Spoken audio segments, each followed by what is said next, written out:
Əvvəlcədən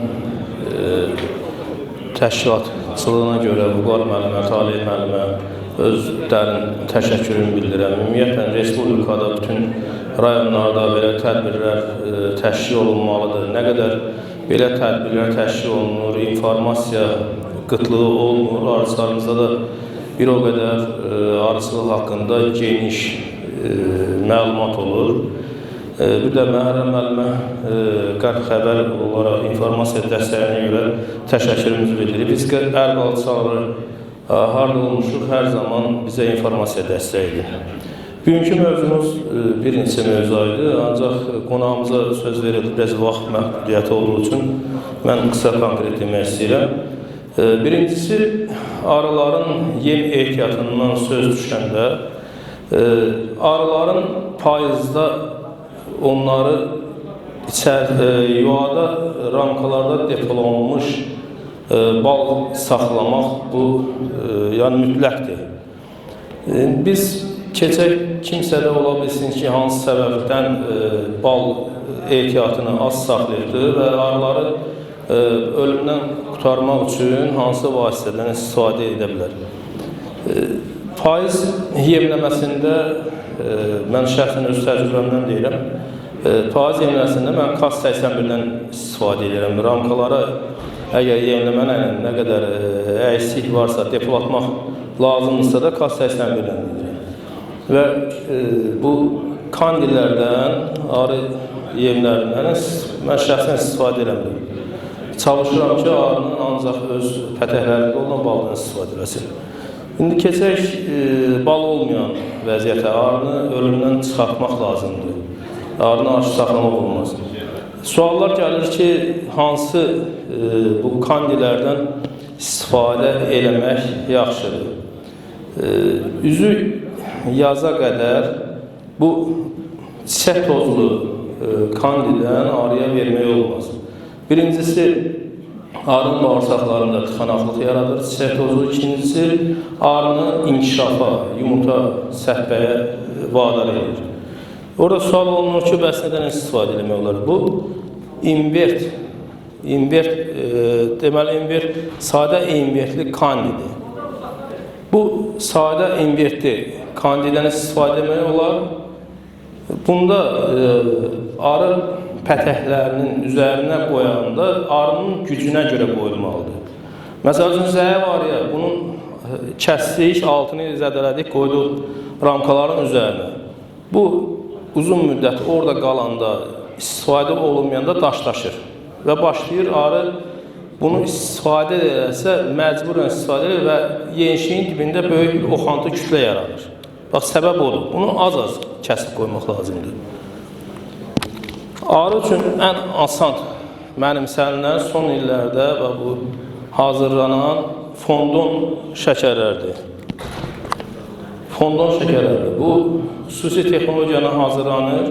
Burada arı yeganə, bu fondon yeganə arı yemidir ki, arı həm ondan sərfiyatsız, necə deyim, oxaq dibinə tökülmür.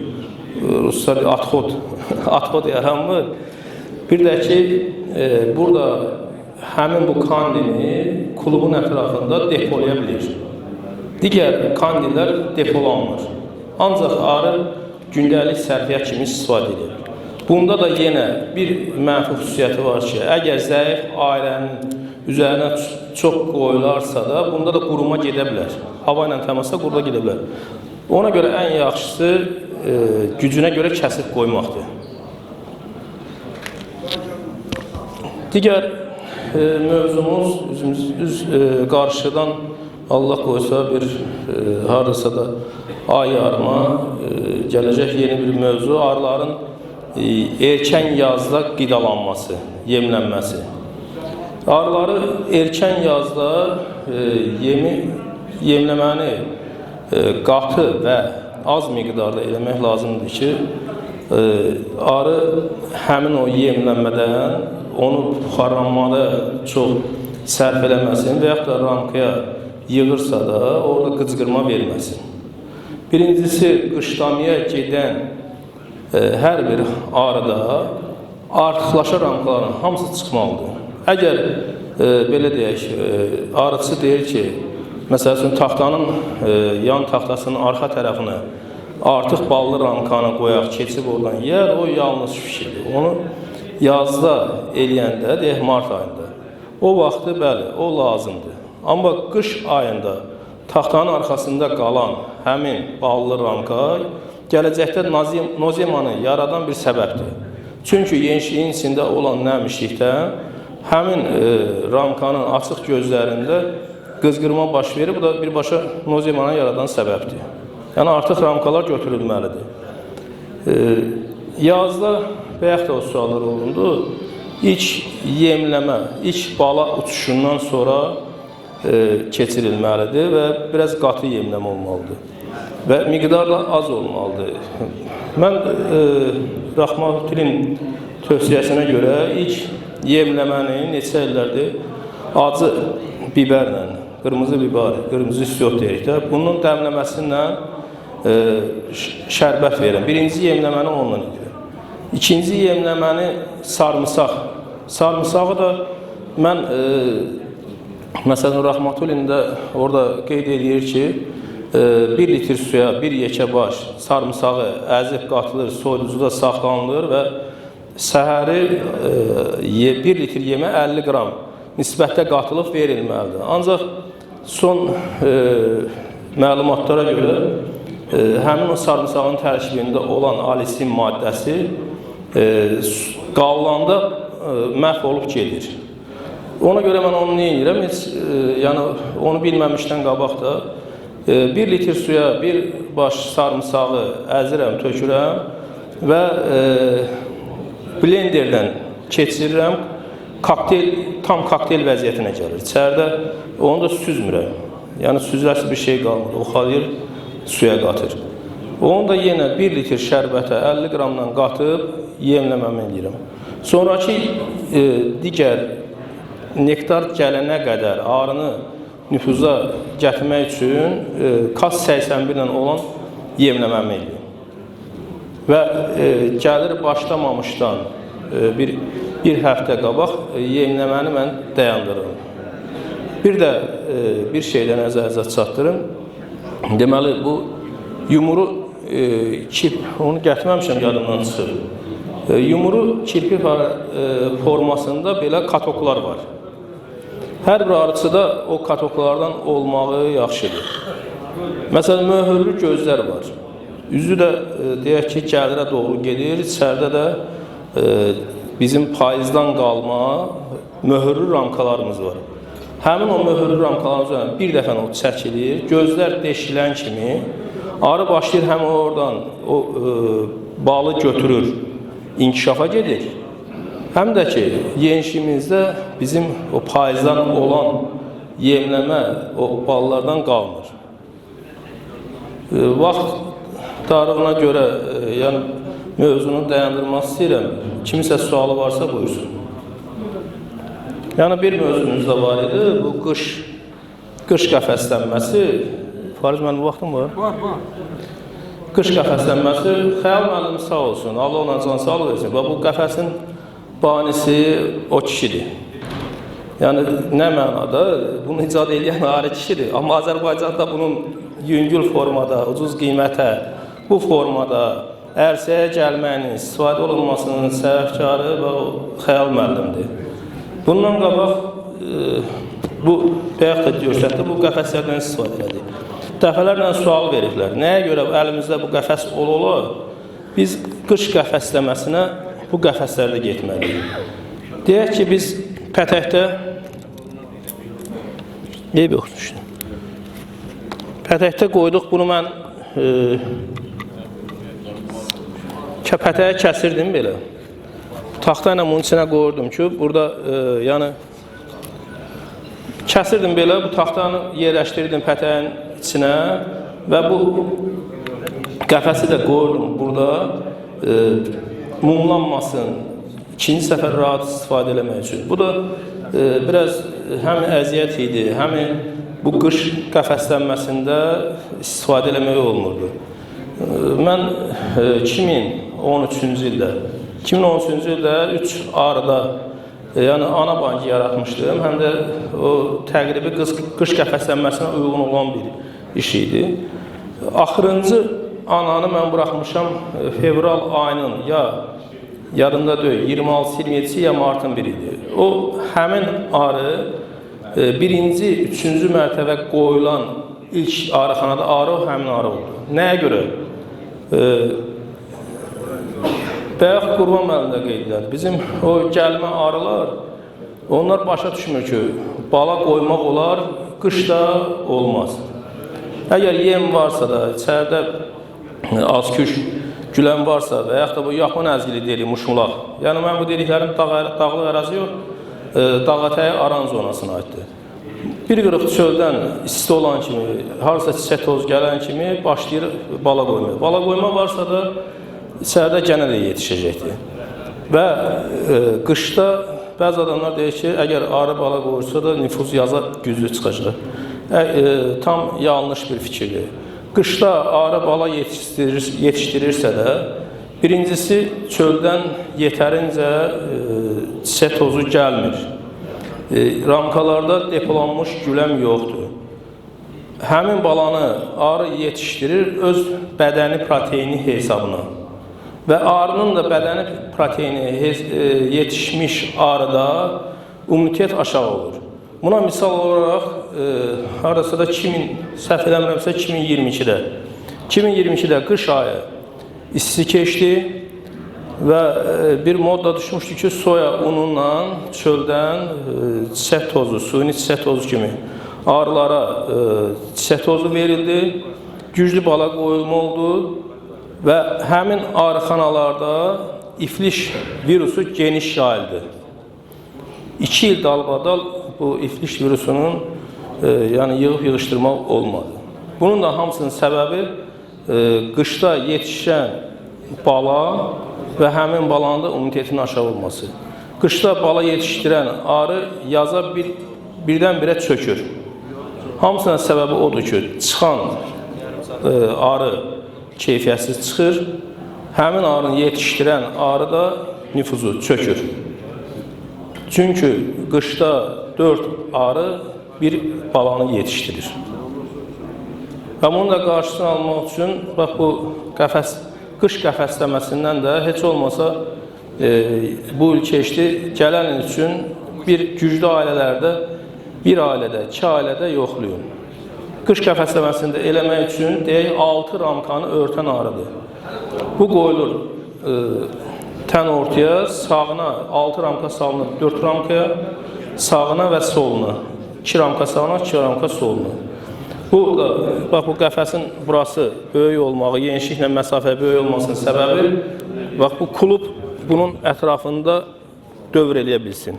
Ona görə də bu klub tərəfə düşməlidir. Bax bu qapı tərəf. Yazda da açanda bir dənə, bunu beləcə açırsan, içində qoyursan, bir günə anar çıxır. Bununla da biz qış bala qoymanın qarşısını alırıq, yem sərfiyyatının qarşısını alırıq və oradan çıxan ana da güclü bala yetişdirir və yenişdə olan arılar da nə çölə çiçək tozu dalından gedir, nə su dalından gedir və bala yetişdirmədikləri üçün də ömürləri də uzun olur və ana səpdiyi yumurtanı da hamısı sağlam balalar çıxır. Və bu bir dənə arıçı nəyə nəzarət etməlidir? Bu ananın buraxıldığı günü dəqiq təyin edir. Əgər ana buraxıldısa da bir həftədən sonra kəskin soyuqlar düşəcəksə, bir həftə gecikib eyb yox. O bir həftədə işte itirmir. Amma balalar soyuğa düşməyib, hamısı sağ-salamat olacaq. Və o qurd xəstəliklərində olmayacaq arıxanda. Bu qədər. Təşəkkür ederim. Hörmətli arıçılar, sizin hamınızı təbrik edirəm. Sizə sağlamlıq arzulayıram. Bu şərəfli peşəni Allah Teala sizə ümid edib ki, gələcək insanlara yaxşı bal istehsal eləyib verəsiniz. O Quranda da belə bir ayə var. Deyir ki, Rəbbim bal ayırısına buyurdu. Deyir, özünüzə evciklər qurun. Həmin evciklərdə də insanlar üçün şəfa verən orqan olan bal şəfə verən orqan olan bal istehsal edir. Bu deməli burada arıçılıq peşəsi həm şərəfli peşədir, həm də məsuliyyətli peşədir. Şərəfli peşədir ki, ona görə ki, bütün əhalinin sağlamlığı üçündür. Məsuliyyətli peşədir ki, ona görə ki, bunu Rəbbim sağ buyurub sən hərəkət edirsən, buna pis gözlə baxmalı deyilsən də. Yəni, həddən artıq şərbəti ver, bal istehsal elə çıxsın, geçsin, bu ola bilməz. Bundan əlavə, bu arıçılarımızda da böyük məsuliyyət düşür. Biz özümüz üçün hər hansı 5 arıçı, 10 arıçı, arıçılar birləşib bal verən bitkilər əkilməlidir. Həmin bal verən bitkilər də bu bal sezonunda yox, sentyabrda kimi bal götürmək mümkündür hər yerdə. Azərbaycanın hər yerində bal mümkündür, dağlıq rayonlardan başqa. Bundan əlavə də bu arıçılıqlarda da cürbəcür mənim öz bir metodum var. Məsələn, 25 ildir bir arı almışdım, həmin bir arı 100 arıdan çox arı olur. Nə qədər də satmışım. Mən bir dəfə onun qırılmasını görməmişəm. Burada mən nə zürüşüm? Hər il mən o arının şanını dəyişdirirəm. Hər il istər-istəməz özümün asıl olmaq şanı dəyişdirirəm. Hər il axşamlar verirəm, hər il. Bu bir. İkinci bir tərəfdən, arı dərmanlama vasitəsi gələndə bir dərmanla müalicə eləmirəm. 3 dənə dərmanla, minimum 3 dənə dərmanla müalicə edirəm. O minimum 3 dənə dərmanı ona görə təyin edirəm ki, bu günləri saxta dərmanlar çoxalıb. Bir illəri, məsələn, hər hansı bir dərman çıxır, həmin dərman gələcəkdə qoyursan, o effekt vermir. Ona görə də birdən 3 dənəsini garanti götürəm ki, qoy bu arı tam sağlam çıxsın. Buna görə də heç bir arı nə tələfatım yoxdur, nə bir şeyim yoxdur. Birinci il deyil, neçə ildir? 25 ilə yaxın bu arını mən saxlayıram. Bu. Həddən artıq da bəzi məsələn deyirlər ki, bir dəfə Sədrəddin müəllim var idi, bizim müəllim yoldaşı idi. Buna deyirlər ki, bilmirəm nə zadı, arıçılıq zadına. Bu dərmanı gedin verin, bu gənəni tökəcək. Bu da gəldi, həmin dərmandan da verdi, 80 arını yox elədi. Təşəkkürlər. Hörmətli həmkarlar, onlar tərbiyələr, bir tamaşaçıların xaricində aksesuarlarımızın biri qalır. Burada Füzuli müəllimin çıxışında əsas bir nüanslardan biri də vardır ki, burada yeni bir inovasiya var. Bal götürülən zaman bu arı qaçan bir kurulu var və istərdik ki, Füzuli müəllim onunla bağlı da burada bir məlumat versin. Üzrlü sayın vaxtınızı bir alası olacaq.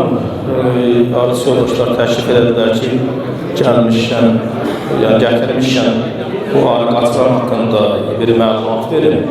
Bu arı qaçıran hər bir kəs bunu tanımalıdır. Bu gözəl bir alətdir. Yoldaşlar, yayın ki, qulaq alsaz, bu sizə lazım olacaq gələcək üçün. Arıçıların hər zaman böyük bir problemi isə bal sütun vaxtı haram basmadır. Bu da ki, istənilən bal sütun vaxtı olur. Çünki çöldən bal gələ-gələ, haram basmayan olmaya, heç bir arısı bal süzmür. Gözlüyür ki, gəlir dayansın, bal tam farlandırılıb yetişsin, ondan sonra bal süzmür eləsin. Bu zamanda haram basmalar başlayır.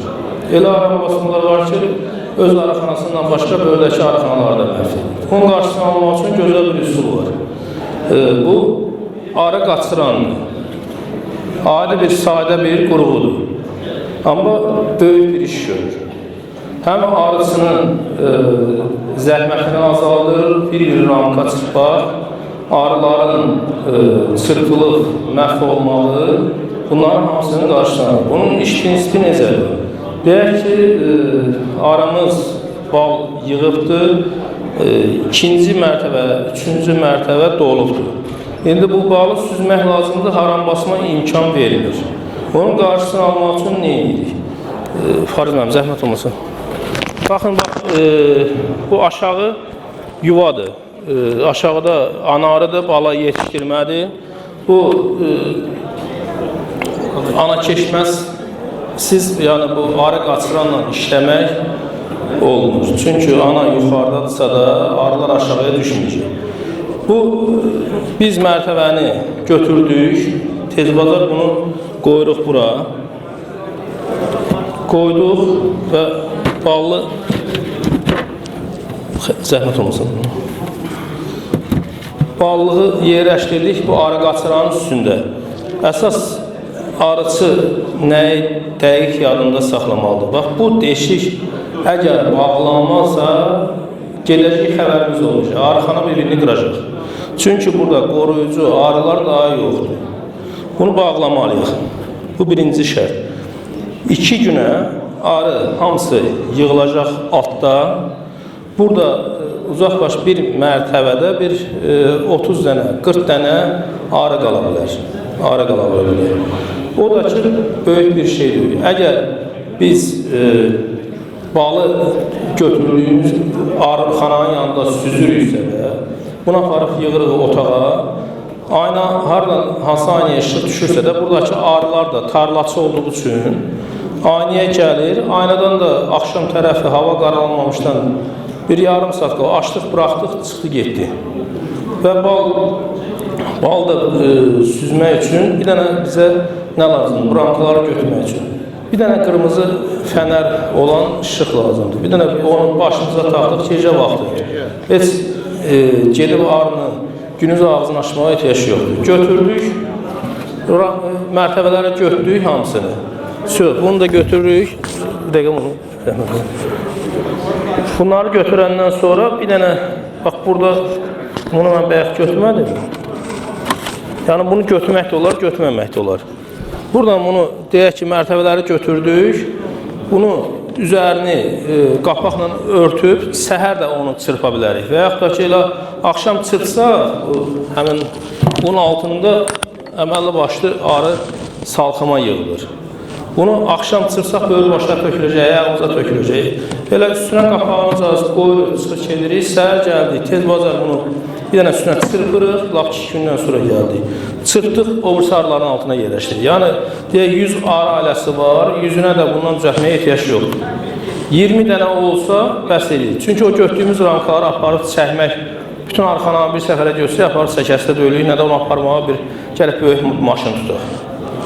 Ona görə də bax, bu hər bir arıçı üçün lazım olan vacib bir şərtdir. Və burada məsələ nədir? Biz arını çırpırıq, ramkaları.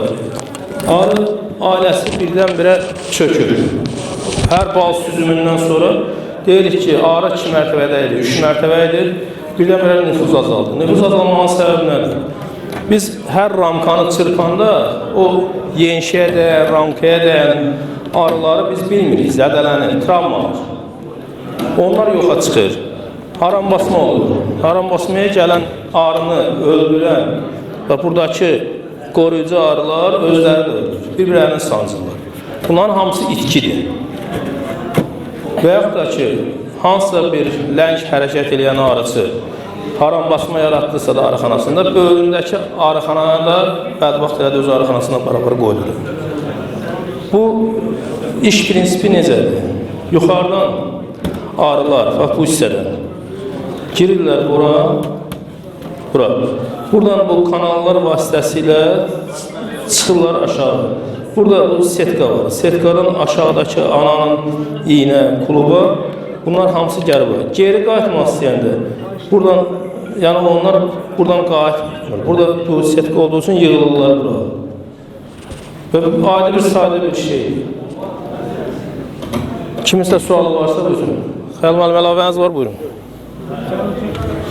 Deməli, arıcı yoldaşlarımız bugünkü günü həqiqətən çox gözəl təşkilatçılıq oldu. Sağ olsun Qurbanlı arıcıları, müəllim, talihləri, bütün arıcılarımız. Bizim məqsədimiz bura yığılmaqda nəsə öyrətmək, nəsə öyrənməkdir. Qoy mikrofonu belə verək. Deməli, yoldaşlar, mikrofon echo verirdin, narahat oluram. Deməli, burada məqsədimiz odur ki, nəsə öyrənirik, nəsə öyrədirik. Bir dənə şey bilmək lazımdır ki, bütün işlərdə, hansı işlə məşğul olursan ol, bütün işlərdə insan fikirləşir ki, az işləməklə, az zəhmət sərf eləməklə çox nəticə əldə eləsin, yüksək məhsuldarlıq əldə eləsin, qazanc əldə eləsin. Bizim də məqsədimiz odur ki, bu qaydaları izahat veririk, hərə öz təcrübəsini, hərə öz bildiyini deyir ki, arıçılarımız çox əziyyət çəkməsinlər, hasant variantlardan istifadə eləsinlər. Yenə deyirəm, çalışın, əgər yəni fikirləşirsiniz ki, görən eləyimmi, eləməyimmi, bir 2 arını, 3 arını eləyin. Məsəl üçün, arı qovanın özü, sağ olsun Füzuli müəllim, mən onu keçən il təqdim eləmişdi, Füzuli müəllim. İstifadə elədim, gördüm, həqiqətən gözəl bir şeydir. Əlavə vaxt itkisi sərf eləmirsən, əziyyət çəkmirsən, günün liboy vaxtı, gecə, gündüz götürüb aparıb otağa qoya bilirsən, onun içində maksimum 5-6 arı qala bilər. O da maksimum ha. Yəni arı demək olar ki, qalmayanlar da olur.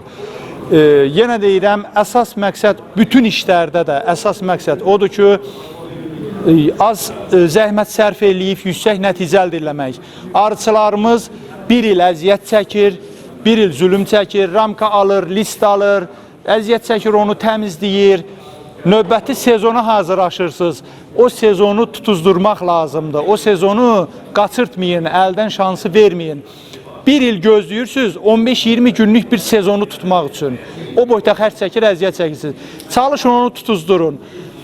Onu tutuzduranda, məhsuldarlıq olanda arıçı da sevinir, həmi maddi cəhətdən pul qazanır, həm yüksək məhsuldarlıq olur, özü gördüyü işdən ləzzət alır.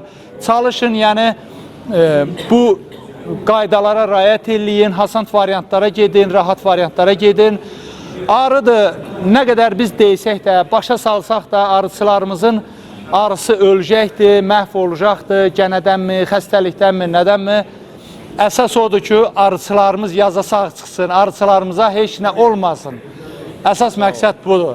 Təşəkkürlər, sağ olun. Sağ olun.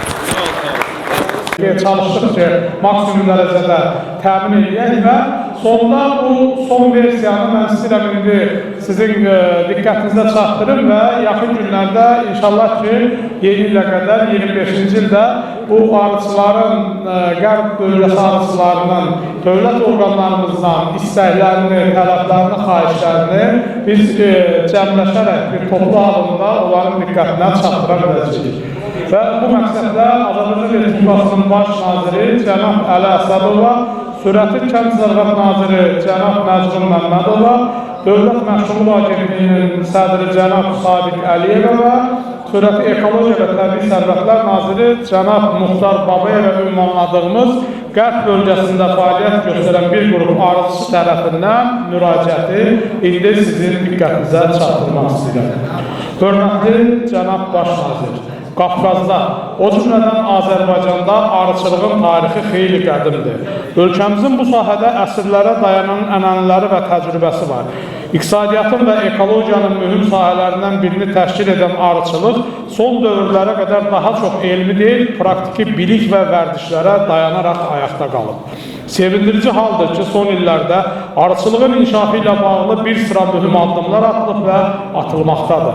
Azərbaycan Respublikası Prezidenti Cənab İlham Əliyevin arıçılığın inkişafının stimullaşdırılması barədə 5 mart 2018-ci ildə imzaladığı sərəncam, həmçinin Azərbaycan balının birləşməsi ilə bağlı göstəriş verməsi bu sahənin inkişafı üçün yeni stimul və imkanlar yaratmaqdadır. O cümlədən 20 sentyabr 2018-ci ildə Azərbaycan Respublikası Nazirlər Kabinetinin arıçılıqla məşğul olan fiziki və hüquqi şəxslərə subsidiyaların verilməsi qaydasının təsdiqindən sonra 2018-2023-cü illərdə arıçılığın inkişafı üçün dövlət tərəfindən subsidiyaların verilməsi, həmçinin özü məşğulluq proqramı çərçivəsində gənc arıçıları dəstək məqsədi ilə arı ailələrinin paylanmasını çox müsbət və faydalı addım olaraq qiymətləndiririk. Xüsusən Yuxarı Qarabağ və Şərqi Zəngəzur bölgələrimizin işğaldan azad olunduğu son 5 ildə arıçılıq sahəsinin inkişafı üçün yeni imkanlar açılmaqda və yaradılmaqdadır. Hörmətli Baş Nazir, Bütün sadalarımız müsbət tendensiyalarda yanaşı təəssüflə qeyd edirik ki, son illərdə bu sahədə bir sıra kəskin çatışmazlıqların olduğu açıq görülməkdə və təsərrüfat fəaliyyətimizdə hiss edilməkdədir. Xüsusən son illərdə ölkə ərazisində ara ailələrində xəstəliklərin artması, müxtəlif bölgələrdə böyük arıxanaların məhv olması arıçı fermerlərə ciddi ziyan vurur. Əsasən, son 50 ildə arıxanaların kabusuna çevrilmiş varroa destruktor və tropilak besgənələri və onların təsiri ilə yaranan digər virusoloji xəstəliklərin kəskin artması ara ailələrinin məhv olmasına səbəb olur. Bundan başqa, ölkəyə gətirilən dərman preparatlarının və digər profilaktiki vasitələrin əksər hallarda standartlardan kənar tərkiblərinin mövcudluğu xəstəliklərlə mübarizədə çətinliklər yaradır.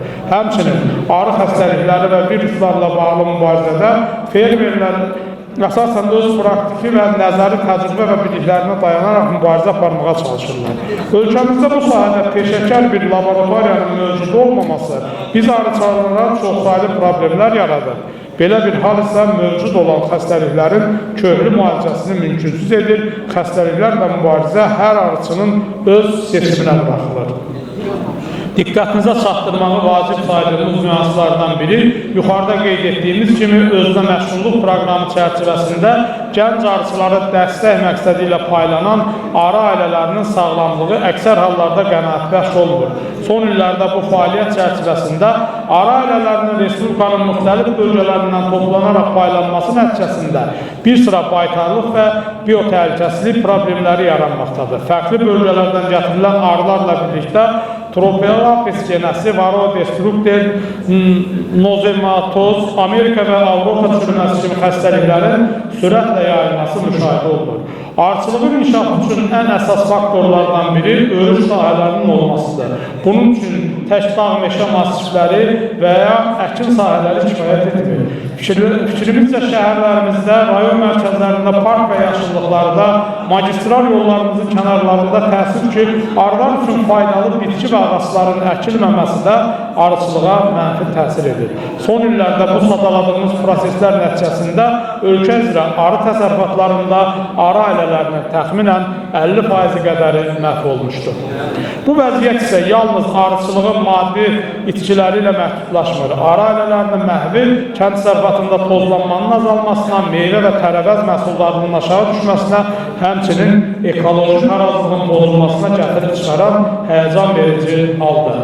Cənab Baş Nazir, hörmətli nazirlər, bu sadaladığımız problemlərin həllinə yardımcı olmaq üçün dövlət orqanlarımıza və aidiyyatı qurumlara aşağıdakı təklifləri verməyi özümüzün vətəndaşlıq borcu hesab edirik. Arı ailələrinin kütləvi tələfatı ilə bağlı elmi tədqiqat işlərinin aparılması və nəticələr əsasında mübarizə tədbirlərinin gücləndirilməsi məqsədi ilə elmi laboratoriyanın yaradılması. 2.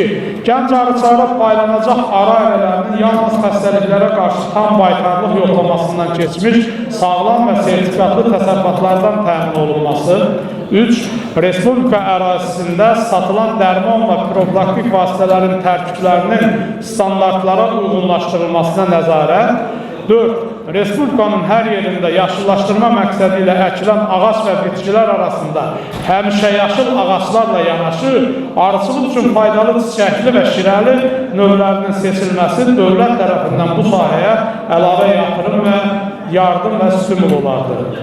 Bölgələrimiz üzrə yerli arı cinslərinin seleksiyası və xarici cins arılarının yerli şəraitə uyğunlaşdırılması üçün elmi və praktiki infrastrukturunun yaradılması.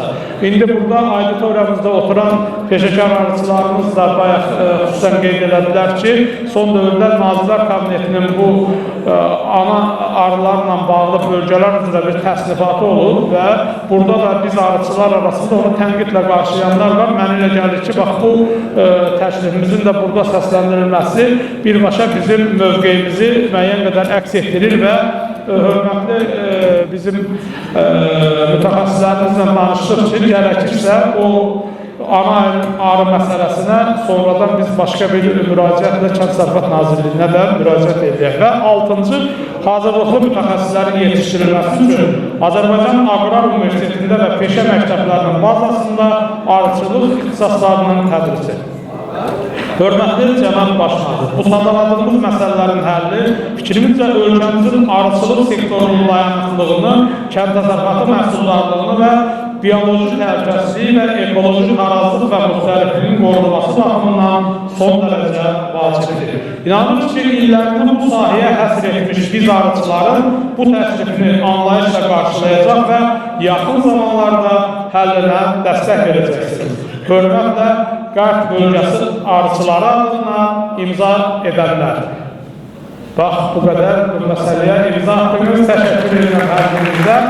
Və sonlar sözü bu Qərb Arıçılar Birliyi Maçaq qrupunun inzibatçısı admini və bizi hamımızı bu yerə yığan və əziyyətimizi çəkən Fariz bəy Salmanova və Talib bəyə söz verir. Təşəkkür edirəm hər birinizə. Deyir, elin içində də olsa ardınca gelin. Bizim bu görüşlərimiz artıq 2-ci ildir ki, davam edir. Bunun ilk təşkilatçısı Zirəddin Mövlayevdir ki, çox sağ olsun, o təşkil elədi Şəmkirdə. Və bu, belə deyək, qış fəslində, payız fəslində biz bu görüşləri mütəmadi keçirik. Şəmkir, Toz, Qazaq bölgəsində keçirildi. Vüqar müəllimin, Talib müəllimin xahişi ilə Goranboyda gəldik, keçirdik və Göygöl Arıçılar Asosiasiya sədri Yavər müəllim yaxınlaşdı ki, növbəti görüşü biz istəyirik Göygöldə keçirək, inşallah Allahın köməkliyi ilə. Yəni, Xəyal müəllim də dediyi kimi, burada paylaşırıq ki, ətrafımızda nə qədər sağlam arıçılar və sağlam arıxanalar olarsa, bizim işimiz bir o qədər yüngül və məhsuldarlığımız yüksək olacaqdır. Hər birinizə təşəkkür edirəm. Sağ ol, sağ ol. Sözüm var? Yox, yox. Sonda hər birinizə təşəkkür etmək istərdim. Əziz və zəhmətkeş arıçılarımız, bizim Goranboyda keçirilən bu gözəl tədbirimizə qatıldığınız üçün, vaxtı ayırdığınız üçün elə Vüqar qardaşımın adından da, öz adımdan da və Goranboy arıçılar adından da təşəkkür edirik və arz edirik ki, irəliyən illərdə, 10 illiklərdə də bu bildiyimiz davam eləsin inşallah. Hər birinizə qarşıdan gələn dünya Azərbaycanlarının həmrəylik gününü və yeni il bayramınızı təbrik edirik və arzumuz budur ki, irəliyən illərdə, 10 illərdə də bir-birimizi təbrik edənlərin, salamlayanların arasında olaq. Var olun, hər birinizə təşəkkür edirik. Çox sağ olun, Goranboyumuza təşrif buyurduğunuz üçün. Və təşəkkür edirik. Çınar Şadlıq Sarayının rəhbərliyinə də, Gülərüz personalına da, bizim çəkiliş qrupuna da, Məhrəm müəllim, sizə də təşəkkür edirik və hər birinizə təşəkkür edirik ki, bizim bugün əziyyətimizi çəksiniz. Çox sağ olun. Yenə deyirəm, çox sağ olun, çox gözəl təşkil edibsiz, əziyyət çəkibsiz. Bir dənə şey deyim, biz biraz çox uzaqdan gəlirik, ona görə burada tam belə deyək, hər dəfə iştirak eləməyimiz o qədər də rahat olmayacaqdır. Çünki məsafə çox uzaqdır, həqiqətən arıçıları yığıb gətirmək biraz nətər deyim, çətinlik olur, həqiqətən çətinlik olur. Amma çalışın, Goranboy arıçıları, siz bu yığıncağı dayandırmayın. Hər ay, ayda bir dəfə bunu eləyin, inandırın ki, yəni həqiqətən çox şey öyrənəcəksiniz. Çalışın, bunu dayandırmayın, bu yığıncaqları şərt deyil, mütləq böyük bir şadlıq evində, restoranda qeyd eləyəsiniz. Bunu çalışın, balaca bir buketiniz alda mı, xırda bir otaqda mı olsa, 50 nəfər, 30 nəfər, 40 nəfər, bunu adət ənəniyə çevirin, hər ay bunu davam eləyin, hər ay. Qoyun sizdə bu davam eləsin, nətər ki, biz Qərb bölgəsində yaratmışıq, hər ay yığılırıq, ayda bir dəfə. Mütləq və Məhərrəm Göyüşoğlu'nun bir dənə Qərb xəbərə mütləq abunə olun. Oradan bütün Qərb zonasının məlumatlarını orada toplaya biləcəksiniz. Məlumatınız olacaqdır. Çox sağ olsun Talib müəllim, Vüqar müəllim, Məhərrəm oğlu, Göyüşoğlu Məhərrəm, sonra bu işdə bütün əziyyət çəkənlər və arıçılarımız da əziyyət çəkib gəliblər. Hamı çox sağ olsun. Həqiqətən gözəl bir tədbir oldu. Həm gəlirik, öyrənirik, öyrədirik, əylənib evimizə gedəcəyik. Yəni burada gözəllikdir də, həqiqətən gözəllikdir. Məqsəd odur ki, Azərbaycan arıcısı irəliyə getsin, inkişaf eləsin. Bir dənə məqsədimiz odur. İdris Həmkəsi yeməyə dəvət edildik və bundan sonra da sənətkarlar da var. Məclisimizdə bir musiqi